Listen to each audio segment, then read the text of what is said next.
جاوك ضياف الغفلة وحرتي واش ديري.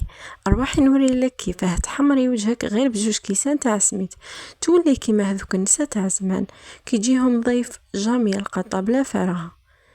البغرير هذا اللي كامل سقسيتوني على لاغوسات تاعو وكامل عجبكم، سجلي الوصفة عندك وجربيها لولادك والنتيجة بزاف راح تعجبك. ومع وصفات عصيف جامي خليها تلفلك. بغرير مثقب كيما الشهدة، فرحي بيه راجلك وديري حتى شيخك وعجوزك. وعلى هلا يلا البنات نخليكم ونروحوا مع بعض لاوسة تاعنا اليوم اللي بزاف سهلة وما راح يخرج لكم بزاف بنين.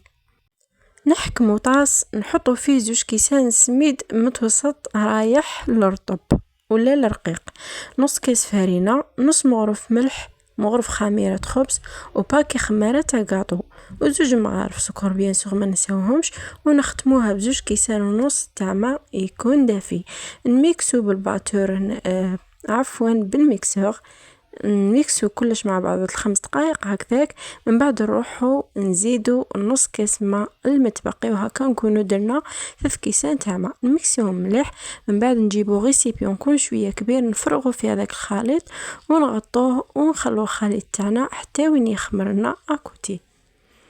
ابخي بعد ما خمرنا البغرير تاعنا نحولو هذيك ساشي نخلطوه غير شويه. من بعد نروحو نجيبو المقله تاع الكراب اللي ما تلصقش، واذا عندكم طاجين تاع بغرير من الافضل يكون طاجين. نحطو البغرير تاعنا، تقدروا ديروه كبار كيما تقدروا ديروه ميني بغرير كيما اللي درتو انا. حبه مرحبا طيبوه والنتيجه على بالي راح تعجبكم بزاف بزاف وما راح تخرج لكم من نفس النتيجه اللي خرجت لي انايا.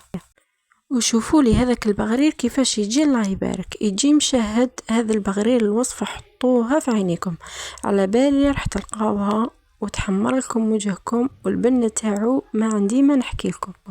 واذا راجلك يبغي البغرير واش راكي تستنى يا لالا؟ غير نوضي ديري هاد لاغوسات غير في 5 دقائق وانتي وجدتي يالو.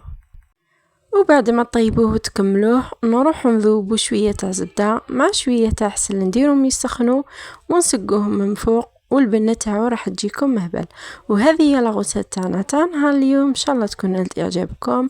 الى موعد اخر ان شاء الله نلقاكم باذن الله ونلقاكم. سلام سلام سلام.